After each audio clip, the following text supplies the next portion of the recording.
Welcome to the Growthcast, Insights for B2B Leaders, the podcast where we uncover strategies, stories, and solutions driving growth for B2B leaders. I'm your host, Alex, and each episode we're diving deep with founders, CEOs, and owners, industry experts to really explore how to scale, innovate, and lead today's competitive landscape. So let's get started. Today we have David Bratton, the owner of Future Partners, with us. Nice to have you today, David. Hey, thanks, Alex. Glad to be here. Great. Well, this is your podcast today, so happy for you to make a quick introduction to yourself and we can get straight into it. All right, great. Thank you. Yeah, my name's David Bratton, and I am the owner and founder of Future Partners. We are a tourism research company based in San Francisco, California, beautiful San Francisco, California.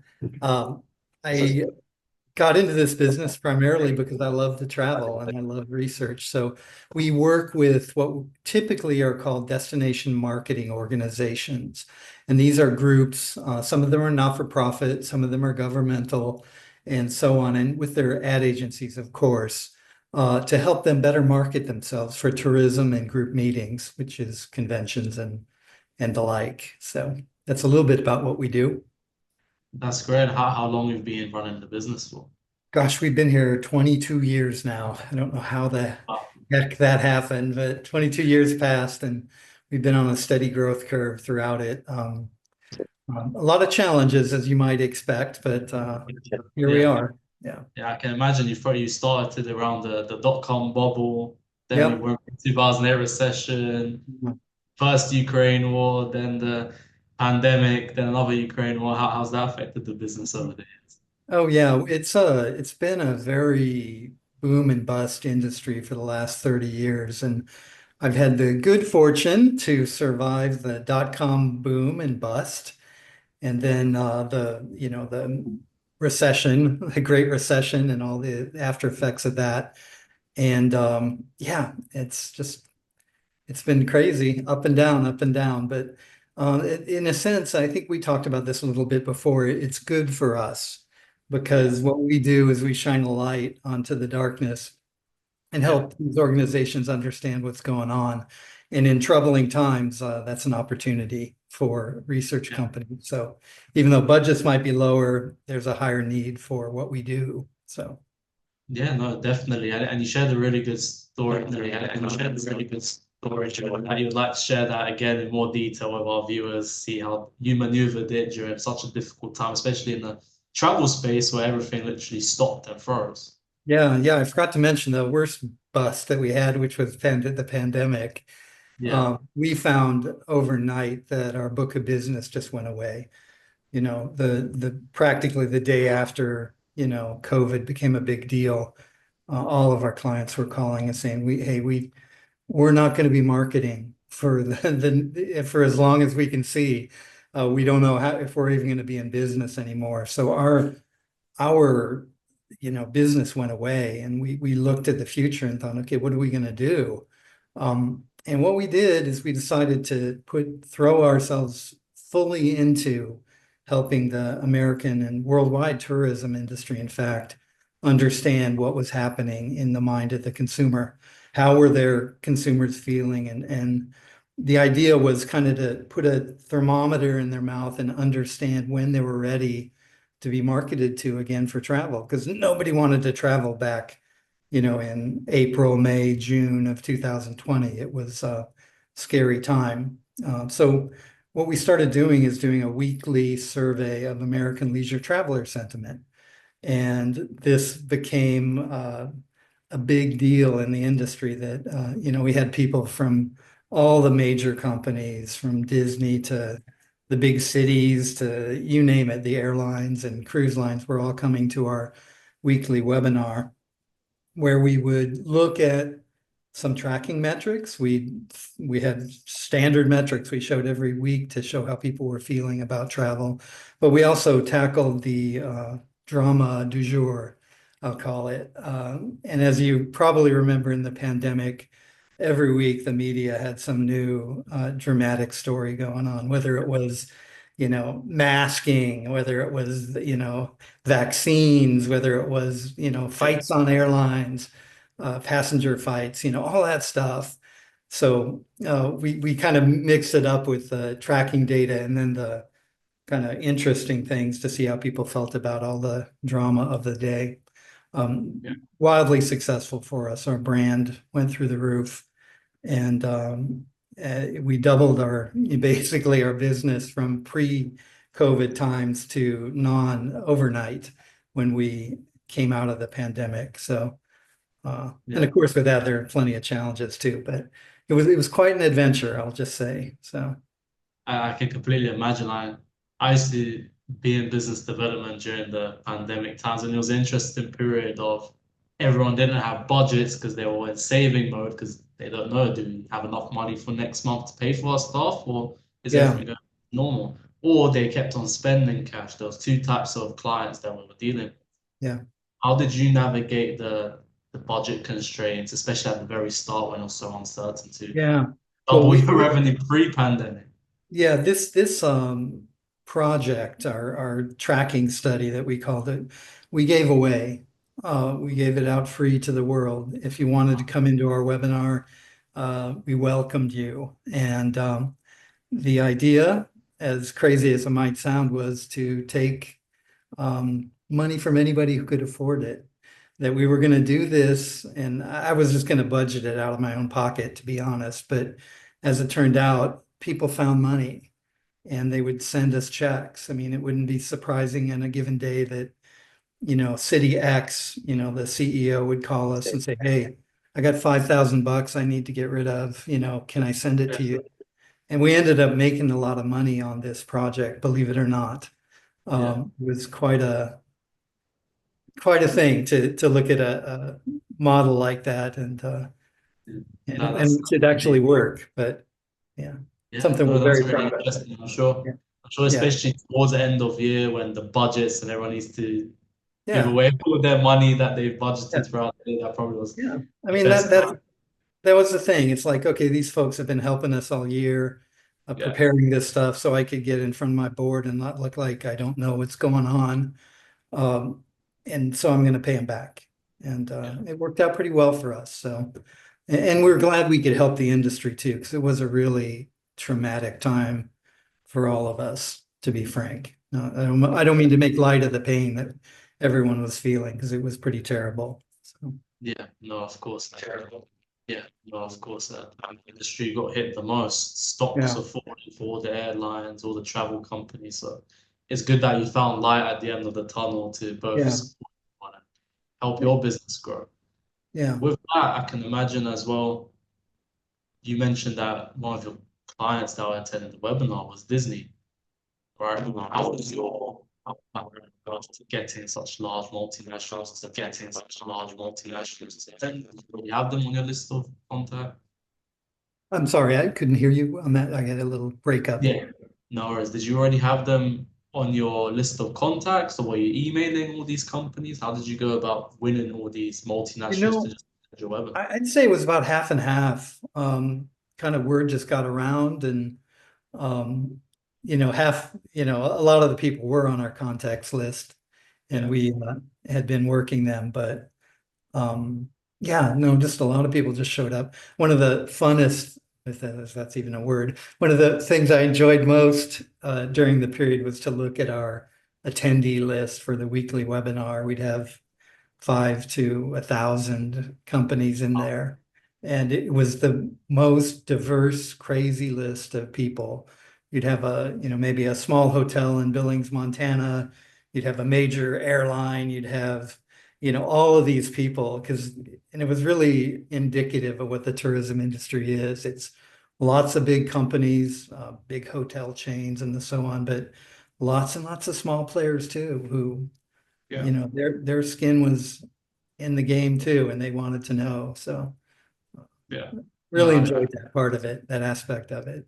Yeah. I can imagine that must have been a really interesting scroll during your day or who's attending Yeah. the webinar, who's interested in it, Yeah. I adapting. think I think I told you, I'm sorry to be running my mouth, but Oh, I think I told you I feel like I'm the luckiest guy around because I get to do something I love, which is research, but I also get to do it in the industry I really love because I'm a traveler. That's what I'm happiest doing. and to help that industry through that time, just it's so rewarding to feel that you I can actually did imagine you something felt good. very, very fulfilled during that period. I mean, making money's nice, but it's nice to do Yeah. something meaningful too.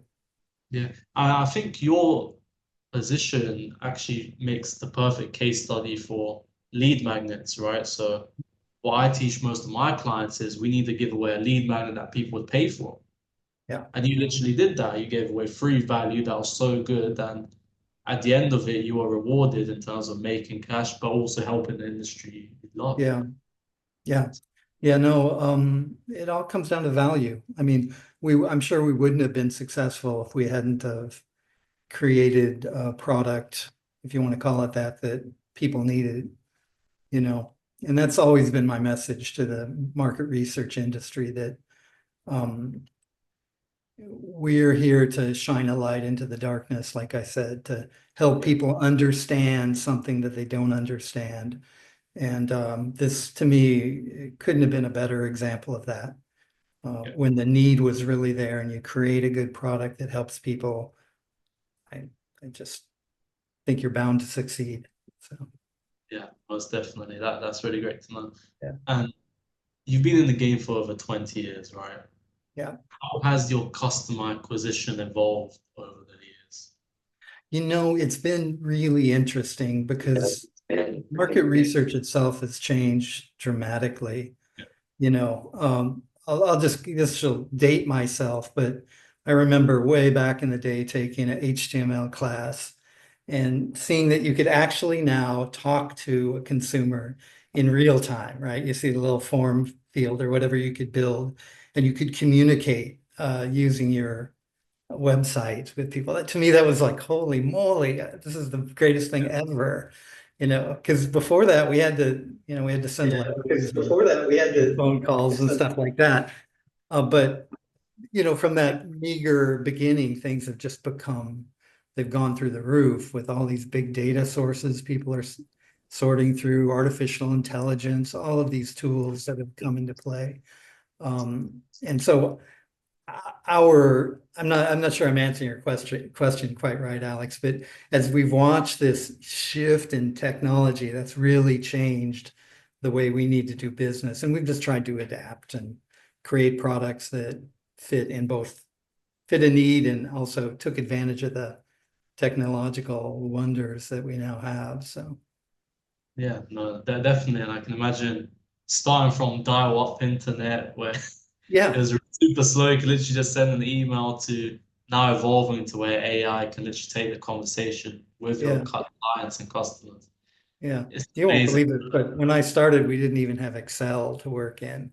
We Yeah, worked on handwritten spreadsheets, yeah, crazy. no, I can definitely imagine. I remember when I started my first business, I had to learn HTML to build my first website. Yeah, Now there's sites like click, whereas now there's sites like click to unlock the just waiting for you in 2 seconds. that So, seemed like magic back in the day, and now it's yeah. primitive, practically. Yeah, But no, it's really interesting to see where the next 10 years takes us, especially within the research space. yeah, for I sure. think that leads to the next question perfectly in terms of what trends are we seeing for 2025 and onwards in the industry?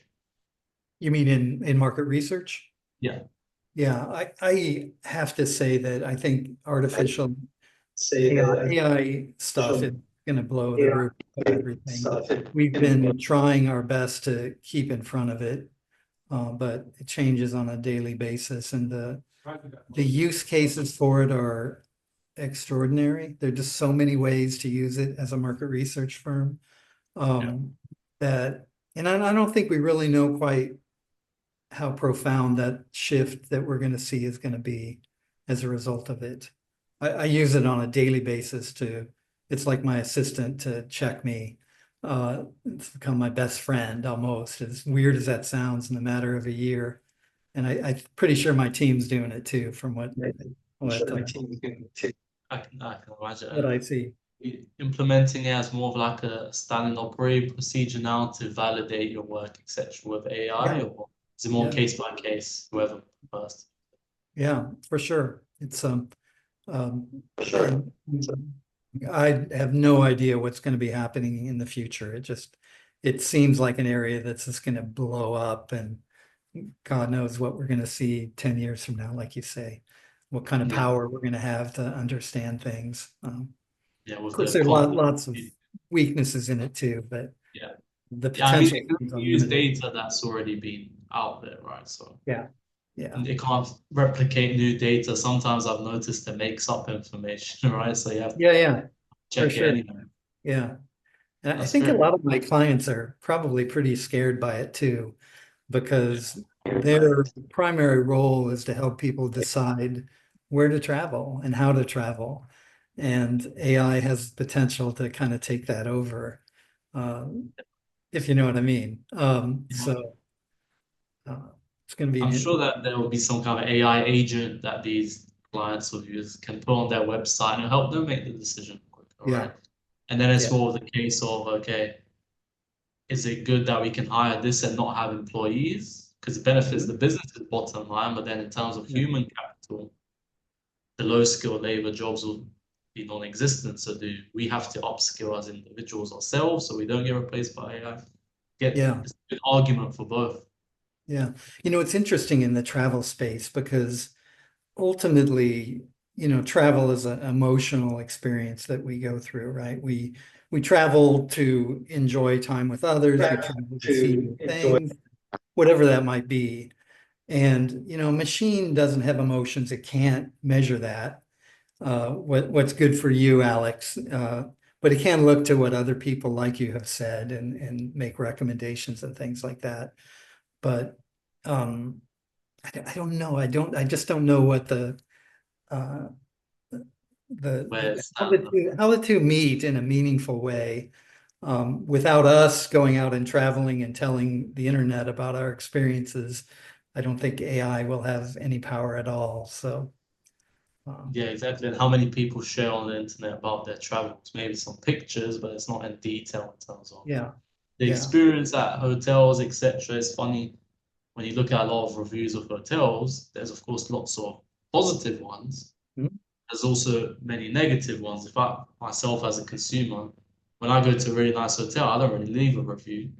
Yeah, I had a nice time, right? Whereas if I had a negative experience, I'm more likely to go and then leave the review. So is the data skewed in terms of these review websites anyways? And then that affects the AI's decision making as well. yeah.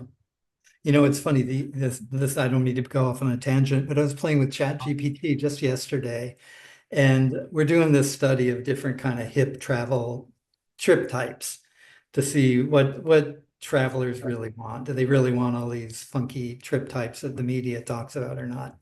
And I just asked ChatGPT to recommend the best places for me for these different types of trips.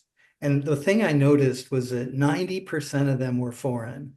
They were recommending I go all over the world for these experiences. And Yeah. I remember thinking to myself, I wonder why that is. What it's reading that thinks that's what I would like. And it actually asked me a bunch of questions about myself, which I answered to tell them what kind of travel I like. And it's just fascinating that, like, you're talking about your bias. I get to what I'm talking about. Like, young people kind of dominate the internet and the content that's out there. And one of the things you'll see in market research around travel is that young people they are unlimited in their how they think about where they can go. Like a 20 something can be planning to travel all over the world, but an old guy like me is probably going to stay closer to home. It's just the way it is. So I'm being giving travel ideas from young people's perspective through the tool of AI. Uh, and it's just I don't know how that's going to all work out, because Yeah. to me it was worthless. Yeah. But that was like the qualification criteria. Like they Yeah, asked you how many hours are you willing to fly on a plane, and you said 2 hours, then yeah, it'll give recommendations close to the you would states, think so. right? Yeah, Or within the state. yeah. Whereas if you said unlimited travel, then it'll give you somewhere else. I'm not sure, did it ask you that question? But I have noticed It, GPT does miss out a few key questions where only yeah, humans think of the yeah. logical next steps, like you just mentioned. Yeah, I actually asked it to ask me what it needed to know to make good recommendations, and it gave me a great list, but your question wasn't on it. It was more like, are you an adventurous traveler? Do you like Yeah. foreign languages, stuff like that? So Yeah, which is interesting because it asks interesting types of questions where most humans wouldn't think of. yeah, But if you go to the travel agent, one of the first questions is like, what's the yeah, ideal destination? How far can you travel? Budgets? yeah. Yeah, Well, it's going to be and it's fascinating to see not where more this expensive. lands. Yeah, Yeah, exactly. So it's interesting, but I'm sure that they'll probably analyze some salespeople in the next few years and make it yeah, even more optimal. exactly. Which actually is another issue that we've been struggling with is the monetization of it. Right now, most of that stuff is free, but at Yeah. some point they're going to have to monetize it and use some sort of model similar to what a Google does or something. And then what happens to the credibility of the content when it's paid for? Um, The so sponsored list at the yeah, top. Sure. yeah, Yeah, no. Yeah, it's an interesting time. I'm sure there will be yeah, something that'll be non-biased, yeah, but yeah, we'll just have to see and wait. yeah. That's It'll be fun to watch. So definitely. And so AI is obviously a massive topic for 2025. Lots of businesses are scared to implement it. Some don't know how. Some are dabbling with it. How you guys are. What other trends are you spotting within the market research space? yeah, Or even I'll say over the last 10 years, the acceptance of big data um, by my clients has grown exponentially, like the geospatial data that you can buy or data from the big credit card companies, things like that. At first, there was a lot of resistance to it, but that's gone away. And to the point that it's almost troubling as a researcher because these big data sets are big, but they may not be representative of the whole. Or yeah, we'll see this especially with the credit card data because the people that hold an Amex are different from the people that hold a MasterCard, and their travel, you can't necessarily use the data to say anything about your visitation. If you're a city, for example, and I want to know how much people spend while they're there. Um, Using one card or the other is going to give you a biased result. And so kind yeah, of the old school research where you go out with a pen and pencil and talk to people about what they're doing. And it still has a place, um, but the big data solutions that have come out, they've gotten a lot of money to put products together, and acceptance of them, I think, is very high. Like I said, uh, higher than I'm comfortable with as a researcher, I'll say. yeah, yeah. I Yeah. mean, there's a huge trend upwards as well of data analytics specialists where Oh that's yeah. the specific thing, and like that basically work out in like a company called Guard basically work out basically within the risk and compliance space. Yeah. All these billion-dollar organizations are investing in data analytics teams. So it's clearly becoming a very massive space of Huge. development where you need to be Yeah. really I utilizing always, I that data always, to make decisions. yeah, I always kind of try to tell my clients to find a balance, you may want to use these new tools that have come out, and I totally support that, but um, don't forget the qualitative and the other types of research which are there that can Yeah, add great value you know, to your marketing. So yeah, no, definitely. Yeah, no, definitely. I can completely understand you through various challenges, which we can go into more depth about. But how are you seeing the challenges for 2025? Are they similar constants as it has been throughout the last 20 years? Or has there been development? Maybe we can start with some of the initial challenges you came about, some of the initial challenges you came about with. yeah, tell me a little more about what you're after there, Alex. I'm not quite sure I follow. Yeah, Yeah. of course. In regards to growing the business, Yeah. there's challenges that comes with business, but within the market research space, has it been a constant market research space? Has it been a constant business, or has it evolved in terms of different challenges as you become bigger? Yeah. I honestly think that the biggest challenges we have are this massive shift in technological change. Because, as a small company, we don't know what's going on out there and what kind of product development the big boys are doing, if you know what I mean. And you never know what's going to land in your lap tomorrow. Our approach to dealing with that is simply just try to be as creative as we can and always try to come up with new ways to look at things and use technology that's available to us, not let that pass by without us at least trying to use it and understand it. But I just, as a business owner in this space, I talked about the darkness, we try to light up. That's my darkness. We did, what's going to come out of the blue tomorrow as a solution for our clients to, understand things that we won't have an answer to, or we won't have a better solution for. That's my biggest fear, honestly, is.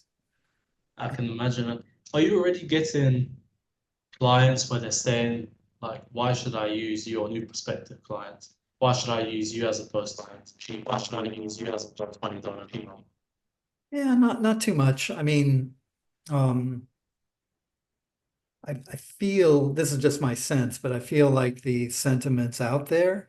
Nobody's saying it to me, but I think there are people who would be happy to shift away from traditional standard market research approaches to relying entirely on big data sets or whatever, and or artificial intelligence, whatever. And you're always going to have that array of clients. You're always going to have that array. No, that makes complete sense. And not everyone's ready to buy, right? Some people like to save money, and they use a different type of approach, right? Whether the quality is there or not, that's how they decide to choose, and that's the path they decide to choose, and that's the path they go. No, moving into 2025. What are some of the key things you're focusing on when it comes to new business development? Do you care about purely revenue growth, or are you caring more about strategic client acquisition? What's your thoughts around that? All of the above. I mean, we are currently in a push to develop new clients. That doesn't mean we're neglecting our old clients. I always think that the most important thing we do is create a product that makes the people that are on board with us right now super happy, because they're going to go out and talk to their friends in the industry, and their friends will, and that's how we've grown our business, to be frank, is by speaking gigs, getting in front of people, talking to them, and then doing good work so that they'll tell their friends, oh, you should use Dave's company. But that doesn't mean we're not going after specific clients and trying to build in different areas. We've actually been working on a product for companies in the tourism space rather than destination marketing organizations. So that'll be a push later this year to hopefully get them on board, to, the airlines, the hotels, the cruise lines, to be buying from us with more vigor than they have in the past. So you're diversifying the product base so you can win more business. That's a really good approach. You're not alone. This year I've spoken to over 70 owners in the consultancy and market research space, and they've all mentioned that their main catalyst of growth has been repeat customers, referrals, and speaking at events, and just mainly referrals, right? Which is not a bad approach, but there's another three buckets that you can tap into in terms of customer acquisition, right? You've got paid ads, you have cold outbound, and you also have the more referral-based approach where you can monetize it and say, hey, we can give you a referral fee and incentivize more referrals as opposed to just word of mouth, like your recommendation. Alex, I honestly think that social media has unlimited potential for what we do. Because we're in an industry that's a fun industry. Hospitality is fun, and we have great clients with really interesting projects that would appeal to the world, I think. And I'd really like for us to be more involved in social media promotion, specifically using video-based things. Sorry about all the people walking by me in the background here. And there's just so many examples of great work out there. I think we're going to be trying to mimic that as we move Yeah. forward this year. So, I think content is one of the four levers as well, right? Making yeah, content days is essential. It builds the trust straight away. It's not yeah, like back in the day where you could just cold call someone and they buy on the same day 50 grand, right? yeah. No, no, Days have no. passed where now you need 7 hours of engagement with a firm to make a decision first. So Mhm. content is a great strategy of going for, especially video, where Yeah, once LinkedIn now has implemented video, you know that that's a platform that you want to be growing on, and people are looking to prioritize that because LinkedIn started as a professional platform for jobs. Now, if they've included video, clearly there is that demand for video content, not only yeah, on there, but it shows how high it is across every other platform. yeah, yeah, for sure. So I'm hopeful that we can exploit that and, Yeah, uh, you know, definitely. I can imagine your marketing teams are growing and moving forward with that. yeah. Well, I'm a marketer at heart. I do research, but I really enjoy the marketing aspect of things, and Yeah. it makes me Well, smile to think about the potential. So, yeah. Well, what's your favorite marketing technique to be growing your business, or you've used for the last time? you Yeah. know, we I'll just tell you, I'm kind of an old school email guy. Yeah. And I've done, when I was, before I started this company, I was a marketer in the San Francisco Convention and Visitors Bureau. And I did their email promotions. And we've done email promotions actually for some of our clients, kind of edgy out there stuff that you would never see anywhere else. And it's always been wildly successful. And one of the things we did for our company, and this may sound a little wacky, but when we first started, we decided, okay, why don't we do an email campaign that's a little different and make a cartoon? So we came up Oh, with this character, which was Destination Marketeer. And this was a person who struggled with all the problems that our clients struggle with. So we created this series of cartoons about them solving problems for their board or for the yeah. mayor, or whoever it was, and just sent them out to the industry, and wildly successful. We got so many clients off of that because the message was, we speak your language. We know you and your problems. So that's an old, kind of an old, well, this was 20 years ago when we did this, but Yeah. it's always kind of emblematic of my philosophy. I like to do things differently and Yeah. take a little risk, nobody wants boring marketing. So No, of course, and the cartoon very innovative, and it's still being used today. I'm not sure this off tangent, but like in the yeah. crypto space, there's a lot of meme coins were just based on cartoons. Is that right? Interesting. Yeah. Yeah. Yeah, and Yeah. then they're at higher market caps than some of the best use case coins where they actually help you. This is just a Really? cartoon, and there's just so much enthusiasm behind it where it just blows up. Yeah. I guess I But could see that with the the how much younger people really are into manga and anime yeah, and all that stuff now, yeah, exactly, and Makes it's an sense. it's an interesting space. So if you use that in marketing to very innovative, I'm sure Yeah. that was very innovative at the Yeah. time. I'm sure it's been used more since. But really performed well Yeah. with regards to client acquisition. Yeah. Well, I don't think we're going to bring back Destination Marketeer, but Yeah, maybe we're there'll going to be have an some. adaptation to make Yeah. an egg on your Yeah. web destination marketing, help you like destination marketing. There you go. Perfect. Well, No. last question from my side is if you Yeah. could leave our audience with one key message or piece of advice for growing a marketing or market research business, sorry, what would it be? I hate to be boring and tell you what you already know, but create a great product, add value, make that the central focus of what you do. And then there's lots of things as a market research company that get in the way of you doing that, from client budgets to problems with your staff to inexperience, whatever it might be. Make your product the best you can make it. And I think that's the foundation of success in our industry. It's what's going to give you the power to charge a premium, the power to get your repeat business, to get those, referrals that we've talked about.